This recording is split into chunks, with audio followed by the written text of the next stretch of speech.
Hi നമസ്കാരം, ഞാൻ doctor Kavya Arun, wellness coach and life style physician. ഇന്ന് ഞാനിവിടെ നിങ്ങളുടെ അടുത്ത് എത്തിയിരിക്കുന്നത് ഇമോഷണൽ ഹീലിംഗ് എന്നൊരു ടോപ്പിക്കുമായിട്ടാണ്. എന്താണ് ഇമോഷണൽ ഹീലിംഗ്? എന്തെങ്കിലും ഐഡിയ ഉണ്ടോ? അതെ, ഇമോഷണൽ ഹീലിംഗ് എന്ന് പറയുന്നത് നമ്മൾക്കുണ്ടാവുന്ന ട്രോമാസ് അല്ലെങ്കിൽ നമ്മളുടെ ലൈഫിൽ നമ്മൾ എക്സ്പീരിയൻസ് ചെയ്യുന്ന സ്ട്രെസ്ഫുൾ ആയിട്ടുള്ള സിറ്റുവേഷൻസിനെ എങ്ങനെ കൈകാര്യം ചെയ്യണം, എങ്ങനെ നിങ്ങളുടെ ആ ഇമോഷൻസിനെ നിങ്ങൾ കൺട്രോൾ ചെയ്യണം എന്നൊരു ടെക്നിക്കാണ്. ഇത് പലർക്കും അറിയാത്തതുകൊണ്ടാണ് ഇപ്പോൾ കൂടുതലും ലൈഫ് സ്റ്റൈൽ ഡിസീസസ് അവരെ കൂടെ വിട്ടുമാറാതെ ഇരിക്കുന്നത്. നമ്മളെല്ലാവരും വർക്കിംഗ് ആയിരിക്കാം, നമ്മൾ വളരെ ബിസി ഷെഡ്യൂളിലൂടെ പോകുന്നവരായിരിക്കാം. പക്ഷേ നമ്മളുടെ ബോഡിക്ക് ഒരു റെസ്റ്റും തിങ്കിങ് ടൈമും കൊടുത്തില്ല എന്നുണ്ടെങ്കിൽ നമ്മുടെ ബോഡി കുറച്ച് കഴിയുമ്പം ടോട്ടലി കൊലാപ്സ്ഡ് ആയിട്ട് പലതരത്തിലുള്ള ലൈഫ് സ്റ്റൈൽ ഡിസീസസിലൂടെ നമുക്ക് തന്നെ നമ്മളെ നഷ്ടപ്പെടുന്ന രീതിയിലേക്ക് പോകാനുള്ള സാധ്യതയുണ്ട്. അപ്പോൾ ഇവിടെ വളരെ പ്രധാനപ്പെട്ട ഒരു ടോപ്പിക്കാണ് ഇമോഷണൽ ഹീലിംഗ്. ഇവിടെ എങ്ങനെയാണ് ഹീലിംഗ് നടക്കുന്നത്? സിമ്പിളായിട്ടുള്ള മെത്തേഡാണ്. ആദ്യം നമ്മളുടെ പ്രോബ്ലത്തിനെ റെക്കഗ്നൈസ് ചെയ്യണം, പിന്നെ അതിനെ അണ്ടർസ്റ്റാൻഡിങ് ചെയ്യണം, ആക്സെപ്റ്റ് ചെയ്യണം, റിക്കവറിങ് ചെയ്യണം, പിന്നെ അതിനെ ഹീൽ ചെയ്യാൻ വേണ്ടിയിട്ടുള്ള കുറച്ച് ടെക്നിക്സ് നമ്മൾ യൂസ് ചെയ്യണം. അപ്പോൾ ഈ ഒരു പ്രോസസ്സിനെയാണ് ഇമോഷണൽ ഹീലിംഗ് എന്ന് പറയുന്നത്. നമുക്കൊരു സ്ട്രെസ്സ് വരുന്ന സമയത്ത് നമ്മൾ ആ സ്ട്രെസ്സിനെ എങ്ങനെയാണ് കൈകാര്യം ചെയ്യുന്നത്? ഒരു സിമ്പിൾ എക്സാമ്പിൾ പറയാം. നിങ്ങൾ വഴിയിലൂടെ പോകുമ്പോൾ ഒരു കയറ് കാണുന്നു. ഈ കയറിനെ പെട്ടെന്ന് തന്നെ നിങ്ങൾ എന്തായിട്ട് കരുതുന്നു? ഒരു പാമ്പായിട്ട് കരുതുന്നു. സഡൻ ആയിട്ടുള്ള നിങ്ങളുടെ റിയാക്ഷൻ എന്തായിരിക്കും? യെസ്, മറ്റൊന്ന് ചിന്തിക്കുമ്പോൾ ഇത് കയറാണോ പാമ്പാണോ എന്ന് തിരിച്ചറിയുന്നതിന് മുമ്പ് ഒരു ഫ്രാക്ഷൻ ഓഫ് സെക്കൻഡിൽ നിങ്ങളുടെ ബോഡി വിയർക്കും, ഹൃദയമിടിപ്പ് കൂടും, ശ്വാസോച്ഛ്വാസം കൂടും, നിങ്ങളുടെ കൈകാലിലേക്ക് ആ രക്തോട്ടം ഓടി എത്തുന്നതായിട്ട് നിങ്ങൾക്ക് ഫീൽ ചെയ്യാൻ സാധിക്കും. നിങ്ങളുടെ കണ്ണുകളൊക്കെ ഡയലേറ്റ് ചെയ്യുന്നു. നിങ്ങൾ ഓടാൻ തയ്യാറായിട്ട് അല്ലെങ്കിൽ അതിനെ അടിച്ച് കൊല്ലാൻ തയ്യാറായിട്ട് റെഡിയായി നിൽക്കും. ഇതിന് പറയുന്ന ആ ഒരു ആക്ഷൻ പറയുന്ന പേരാണ് ഫൈറ്റ് ഓർ ഫ്ലൈറ്റ് റിയാക്ഷൻ. ഒരു സഡൻ ഒരു സ്ട്രെസ്ഫുൾ ആയിട്ടുള്ള സിറ്റുവേഷൻ നിങ്ങളുടെ മുന്നിലേക്ക് വരുമ്പോൾ വിത്തിൻ ഫ്രാക്ഷൻ ഓഫ് സെക്കൻഡ്സ് നിങ്ങളുടെ ബോഡി അതിന് റിയാക്ട് ചെയ്യുന്നു. അവിടെ നിങ്ങളുടെ ബുദ്ധിയോ അല്ലെങ്കിൽ നിങ്ങളുടെ ആ പ്രീഫ്രോണ്ടൽ കോർട്ടെക്സ് ഒന്നും ആക്റ്റീവ് ചെയ്യുന്നില്ല. ജസ്റ്റ് നിങ്ങളുടെ സെൻറ്റർ ബ്രെയിൻ മാത്രമാണ് ആക്റ്റീവായിട്ട് പ്രവർത്തിക്കുന്നത്. ഈ സെൻറ്റർ ബ്രെയിൻ എന്ന് പറയുന്ന പേരാണ് ലിംബിക് സിസ്റ്റം, ഇമോഷണൽ ബ്രെയിൻ. ഇവിടെ നമ്മൾ എപ്പോഴും ഇമോഷണൽ ഹീലിങ്ങിനെ കൈകാര്യം ചെയ്യേണ്ടത് ഈ ഒരു ലിംബിക് ബ്രെയിനെയാണ്. ഓക്കെ, എന്താണ് സ്ട്രെസ്സ് വരുമ്പോൾ നമുക്ക് ബോഡിയിൽ ഉണ്ടാകുന്ന റിയാക്ഷൻ? നിങ്ങളുടെ തലച്ചോറിൽ നിന്ന്, അതായത് നിങ്ങളുടെ ആ സെൻട്രൽ ബ്രെയിനിൽ നിന്ന് നേരെ പിറ്റ്യൂട്ടറിയിലേക്ക് ആക്ഷൻ വരും. ഇതാ ഞാനൊരു പാമ്പിനെ കണ്ടിരിക്കുന്നു, ഇമ്മീഡിയറ്റ്ലി കോർട്ടിസോൾ റിലീസ് ചെയ്യണം. പിറ്റ്യൂട്ടറി നേരെ കിഡ്നിയുടെ മുകളിലുള്ള ഒരു ക്യാപ്പ് പോലെയുള്ള അഡ്രിനാലിൻ എന്ന ഗ്രന്ഥിയോട് പറയും. ഗ്രന്ഥി എന്ത് ചെയ്യും? കോർട്ടിസോളും അഡ്രിനാലിനും ഒക്കെ റിലീസ് ചെയ്യും. അപ്പോൾ ഈ കോർട്ടിസോളും അഡ്രിനാലിനും ഒക്കെ ബോഡിയിലെ സഡൻ ആക്ഷൻസ് ചെയ്യാൻ വേണ്ടിയിട്ടുള്ള ഒരു ഹോർമോണാണ്. ഈ ഹോർമോൺ എന്ത് ചെയ്യുന്നു? നിങ്ങളുടെ ബ്ലഡ് ഷുഗർ കൂട്ടുന്നു. എന്തിനാ? നിങ്ങൾക്ക് ഓടാനുള്ള ശക്തി കിട്ടാൻ വേണ്ടി. നിങ്ങളുടെ ഹാർട്ട് ബീറ്റ്സ് കൂടുന്നു, കൂടുതൽ രക്തവും ഓക്സിജനും അവിടെ എത്താൻ വേണ്ടിയിട്ട്. റെസ്പിറേഷൻസ് കൂടുന്നു, കണ്ണൊക്കെ ഡയലേറ്റ് ചെയ്യുന്നു, കാരണം നിങ്ങൾ ഉറങ്ങിപ്പോകരുത്, നിങ്ങൾ ഫോക്കസ്ഡ് ആയിരിക്കണം. അങ്ങനെയുള്ള ഓരോ ആക്ടിവിറ്റീസ് നിങ്ങളുടെ ബോഡിയിലേക്ക് കൊണ്ടുവരികയാണ്. നിങ്ങളുടെ ഡൈജഷൻ സപ്രസ് ചെയ്യുന്നു. അപ്പോൾ വിശക്കാനൊന്നും പാടില്ല, നിങ്ങളുടെ ഊർജ്ജം കൂടുതലും നിങ്ങളുടെ ശരീരത്തിലേക്ക് എത്തണം. അത്തരത്തിൽ നിങ്ങൾക്ക് ഒരു ബോഡി ഫിസിയോളജിക്കൽ ചേഞ്ചസ്, ഒരു സ്ട്രെസ്സ് വരുന്ന സമയത്ത് ബോഡി സെറ്റ് ചെയ്യുന്നുണ്ട്. ഇത് ആക്ച്വലി നിങ്ങളെ സഡനായിട്ട് വർക്ക് ചെയ്യിക്കാൻ വേണ്ടിയിട്ടാണ്. പക്ഷെങ്കിൽ ഹോൾ ഡേ നിങ്ങൾ സ്ട്രെസ്ഡ് ആയിട്ടിരിക്കുമ്പോൾ എത്ര ഇത് റിലീസ് ചെയ്യും? എത്രത്തോളം ഇത് നിങ്ങളുടെ ബോഡിയിൽ റിലീസ് ചെയ്യും? ഈ ഒരു ചേഞ്ചസ് നിങ്ങളുടെ ശരീരത്തിൽ റിഫ്ലക്റ്റ് ചെയ്യാൻ തുടങ്ങും.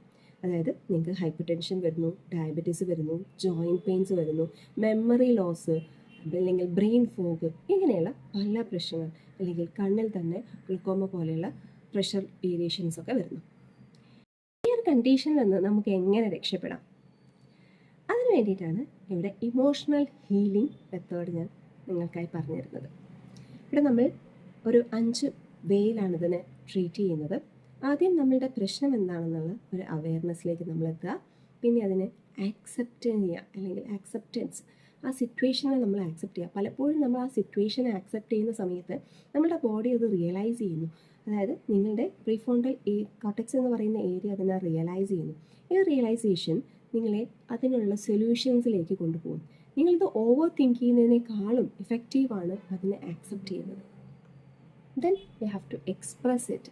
ആ ഒരു ഇമോഷൻസ് എന്താണ് അത് എക്സ്പ്രസ് ചെയ്ത് പുറത്തേക്ക് കളയുക. ദെൻ അതുപോലെ തന്നെ അത് റിലീസ് ചെയ്യാനുള്ള വഴികൾ എന്തൊക്കെയാണെന്നുള്ളത് നോക്കുക. ദെൻ നിങ്ങളുടെ ഗ്രോത്തിലേക്ക് മുന്നോട്ട് പോകാം. അപ്പോൾ ഈ ഒരു മെത്തേഡിലാണ് നമ്മൾ ഇമോഷണൽ ഹീലിംഗ് ചെയ്യുന്നത്. ഞാനൊരു കേസ് പറയാം നിങ്ങളുടെ അടുത്ത്. അഞ്ജലി ഒരു 29 വയസ്സുള്ളൊരു കുട്ടിയാണ്, ഒരു ടീച്ചറാണ്. അവരെന്താണ് സംഭവിച്ചതെന്ന് വെച്ചിട്ടുണ്ടെങ്കിൽ ഷി വാസ് മാരീഡ്, പക്ഷേങ്കിൽ എന്തൊക്കെയോ കാരണങ്ങൾ കൊണ്ട് അത് മുന്നോട്ട് പോയില്ല, ഡിവോഴ്സിലേക്ക് കലാശിച്ചു. അപ്പോൾ ഈ ഒരു ട്രോമ ആൾക്ക് ഭയങ്കരമായിട്ട് സ്ട്രെസ് ഉണ്ടാക്കി. കാരണം ആൾ വിചാരിക്കുകയാണ്, ഞാൻ എന്തിന് കല്യാണം കഴിച്ചു, എനിക്കിതിനേക്കാളും നല്ല ആളെ കെട്ടിക്കൂടായിരുന്നു. ഇങ്ങനെയുള്ള പല തോട്ട്സ് ഇയാളെ ഇങ്ങനെ ഹോൾഡ് ചെയ്തുകൊണ്ടേയിരിക്കുകയായിരുന്നു. ശരിക്കും പറയുകയാണെങ്കിൽ നമ്മൾ ഈ പറയുന്ന ഇമോഷണൽ പെയിൻ എന്ന് പറയുന്നത് ബ്രെയിനിൻ്റെ ഒരു പ്രത്യേക ഏരിയയിലാണ്. ഈ ഏരിയയിൽ തന്നെയാണ് നമുക്ക് ഫിസിക്കൽ പെയിനും ഫീൽ ചെയ്യുന്നത്. അപ്പോൾ നമുക്ക് എങ്ങനെയാണോ ഫിസിക്കൽ പെയിൻ ഫീൽ ചെയ്യുന്നത് അതേപോലെ തന്നെ ഇമോഷണൽ പെയിൻ ഫീൽ ചെയ്യും. നമ്മൾ ബ്രെയിൻ മാപ്പിംഗ് ഒക്കെ ചെയ്യുകയാണെങ്കിൽ നമുക്ക് ആ പെയിൻ അവിടെ രേഖപ്പെടുത്താൻ പറ്റും. അത്തരത്തിൽ ഉള്ള ഒരു ഡാമേജ് നമ്മുടെ ബ്രെയിനിൽ ഈ പെയിൻസ് ഉണ്ടാക്കുന്നുണ്ട്.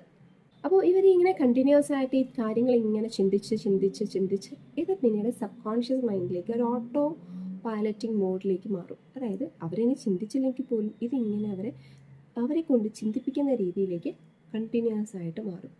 ബൈ ഹാർട്ട് ചെയ്ത് കഴിഞ്ഞൊരു കാര്യം നമ്മൾ വീണ്ടും ഇങ്ങനെ നമ്മുടെ ബ്രെയിൻ ഏത് നിമിഷവും ഓർത്ത് വയ്ക്കുന്നത് പോലെ ഇതുവരെ മനസ്സിലേക്ക് ഇങ്ങനെ കണ്ടിന്യൂസ് ആയിട്ട് കിടക്കും. ഇതിന് പറയുന്ന പേരാണ് റുമിനേഷൻ. ഇത് കണ്ടിന്യൂസ് ആയിട്ട് തോട്ട്സ് അവരുടെ മനസ്സിലേക്ക് ഇങ്ങനെ ബ്രെയിൻ തന്നെ കൊടുക്കുന്ന ഒരു പ്രോസസ്സാണ്. അപ്പോൾ വൈ ഡിഡ് ദിസ് ഹാപ്പൻ, ഇങ്ങനെ എപ്പോഴും അവർ ചിന്തിച്ചുകൊണ്ടേയിരിക്കും. ഇനി അയാൾ തിരിച്ചു വരുമോ, ഇതിനി വീണ്ടും ശരിയാക്കാൻ പറ്റുമോ, ആ ലൂപ്പിൽ തന്നെ ആ വ്യക്തി ഇങ്ങനെ കിടന്നുകൊണ്ടേയിരിക്കുകയായിരുന്നു. അപ്പോൾ ഞാൻ കൗൺസിൽ ചെയ്ത സമയത്ത് അവരുടെ ഇമോഷണൽ വൂണ്ട് കൃത്യമായി മനസ്സിലാക്കി. അവരുടെ ആ ഒരു കോർ ഇമോഷനിൽ ഉണ്ടായിരിക്കുന്ന വൂണ്ട് റിജക്ഷനാണ്. അവർക്ക് ലൈഫിൽ എല്ലാത്തിനോടുമുള്ള ഒരു വിരക്തി തോന്നി തുടങ്ങി. അതേപോലെ ഒരു ലോസ് ഫീൽ ചെയ്യാൻ തുടങ്ങി. സെൽഫ് വർത്തി അല്ലാതെ തോന്നി. എല്ലാത്തിനോടും ഫിയർ, എല്ലാത്തിനെയും സംശയദൃഷ്ടിയിൽ കാണാൻ തുടങ്ങി.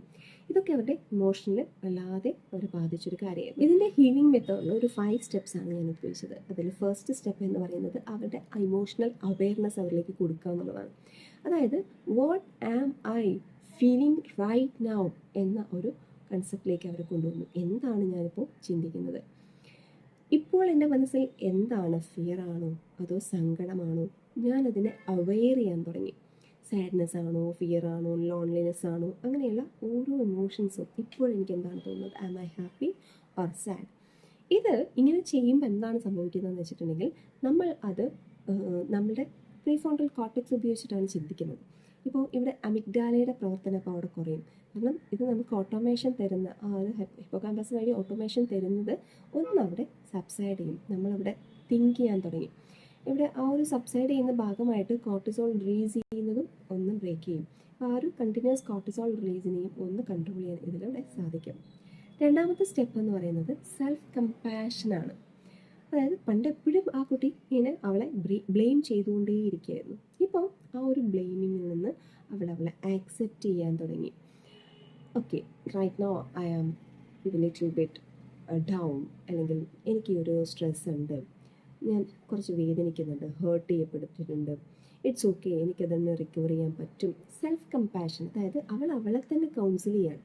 അത്തരത്തിൽ അവരെ മനസ്സിലാക്കി കൊടുക്കണം. ഇറ്റ് ക്യാൻ ബി ചേഞ്ച് ചെയ്യാൻ പറ്റും എന്നുള്ളൊരു അവസ്ഥയിലേക്ക് അവരെ എത്തിക്കുക. പിന്നെ ഇതിൻ്റെ ഒരു ആവശ്യം എന്താണെന്ന് വെച്ചാൽ ഇവിടെയും നമ്മൾ ചെയ്യുന്നത് അവരെ സെൽഫ് ഹീൽ ചെയ്യാണ്. അതായത് അവരിൽ നിന്ന് അവരുടെ ബോഡിയെ ബ്രെയിനിനെ കൊണ്ട് തന്നെ ഓക്കെ കോർട്ടിസോൾ റിലീസ് ചെയ്യേണ്ട ആവശ്യമില്ല, എനിക്ക് തന്നെ മാനേജ് ചെയ്യാൻ പറ്റും എന്ന് അവരെ കൊണ്ട് തന്നെ അവരുടെ ഉള്ളിലുള്ള ഹോർമോൺസിനെ കൺട്രോൾ ചെയ്യിക്കുകയാണ് ഈ സെൽഫ് കമ്പാഷനിലൂടെ നമ്മൾ ഉദ്ദേശിക്കുന്നത്. തേർഡ് വൺ, മൂന്നാമത്തെ സ്റ്റെപ്പ് ജേർണലിംഗ് ആണ്. എന്നും എന്താണ് എനിക്ക് തോന്നുന്നത്, എന്താണ് എന്നെ ട്രിഗർ ചെയ്യുന്നത്, എനിക്കിപ്പോൾ എന്ത് മാറ്റമാണ് വേണ്ടത് എന്ന് സ്വന്തമായിട്ട് ക്വസ്റ്റ്യൻ എഴുതിയിട്ട് ഇതിന് ഉള്ള സൊല്യൂഷൻസ് എഴുതി വയ്ക്കുക. ഇവിടെ നമ്മൾ ഉപയോഗിക്കുന്ന 5 സെൻസസ് ആണ്. ഈ 5 സെൻസസിലൂടെ ആ വ്യക്തിക്ക് സ്വയമായിട്ട് തന്നെ സെൽഫ് ടീച്ച് ചെയ്യാൻ സാധിക്കും.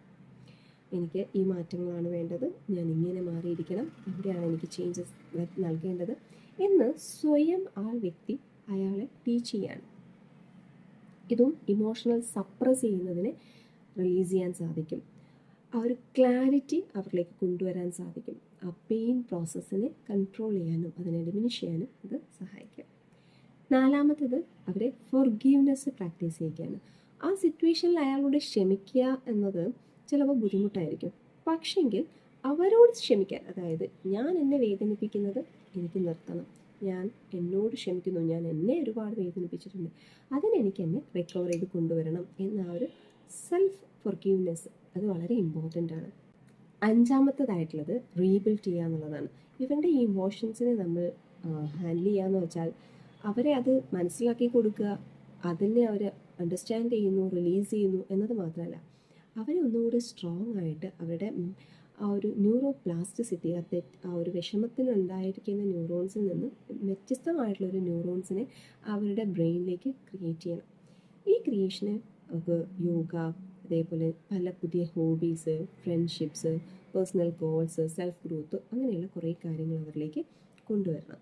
അപ്പോൾ ഇങ്ങനെയെല്ലാം കൂടി ആകുമ്പോൾ അവരുടെ ആ ഒരു ക്രിയേറ്റീവ് ബ്രെയിൻ ആക്റ്റീവ് ആവുകയും ഈ ഇമോഷണൽ ബ്രെയിനെ സപ്രസ് ചെയ്യുകയും നമുക്ക് ഈ പറയുന്ന കോർട്ടിസോളിൻ്റെ റിലീസ് കുറയ്ക്കുകയും ഇതിലൂടെ അവർക്ക് നല്ലൊരു മാറ്റം കൊണ്ടുവരികയും ചെയ്യാൻ പറ്റും.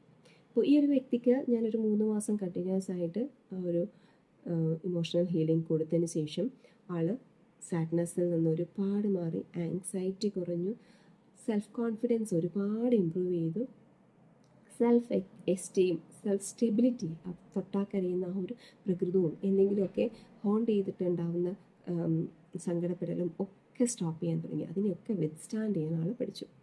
ഫിസിക്കലി അവർക്ക് നല്ല ഉറക്കം കിട്ടി തുടങ്ങി, അവരുടെ എനർജി ഇമ്പ്രൂവ് ചെയ്യാൻ തുടങ്ങി, ഹെഡേക്ക് പോലുണ്ടായിരിക്കുന്ന ആ ഒരു ടെൻഷൻ ഹെഡേക്ക് അങ്ങനെയുള്ള പ്രശ്നങ്ങളൊക്കെ മാറി, നല്ല വിശപ്പും അവർക്ക് വന്നു തുടങ്ങി. സോഷ്യലി അവർ ഫ്രണ്ട്സുമായിട്ട് കണക്റ്റഡായി, നല്ലപോലെ കമ്മ്യൂണിക്കേറ്റ് ചെയ്യാൻ പഠിച്ചു, സംസാരിക്കാൻ തിരിച്ച് ശ്രമിക്കാൻ തുടങ്ങി, ഒരു ഭയങ്കര ഒപ്റ്റിമിസ്റ്റിക് ആയിട്ട് ലൈഫിനെ കാണാൻ തുടങ്ങി. അപ്പോൾ ഇത്രയും ചേഞ്ചസാണ് ജസ്റ്റ് ബൈ ഇമോഷണൽ ഹീലിംഗ് ആ വ്യക്തിക്ക് ഉണ്ടായിരിക്കുന്നത്. അപ്പോൾ ഇമോഷണൽ ഹീലിംഗ് എന്ന് പറയുന്നത് നമ്മൾ വളരെ സില്ലിയായിട്ട് കാണരുത്. നമ്മുടെ ഫിസിക്കൽ ഹെൽത്ത് എന്ന് പറയുന്നത് നമ്മുടെ മെൻ്റൽ ഹെൽത്താണ്. മുഖമാണ് മനസ്സിൻ്റെ കണ്ണാടി എന്ന് പറയും അല്ലേ? അതുപോലെ തന്നെയാണ് നമ്മളുടെ മനസ്സിൻ്റെ ആരോഗ്യമാണ് നമ്മുടെ ശരീരത്തിൻ്റെ ആരോഗ്യം. അപ്പോൾ ഇന്നത്തെ ക്ലാസ് ഇത്രയാണ്. എന്തെങ്കിലും ഡൗട്ടും നിങ്ങളുടേതായിട്ടുള്ള കാര്യങ്ങളും അഭിപ്രായങ്ങളും പറയാനുണ്ടെങ്കിൽ നിങ്ങൾക്ക് പറയാം.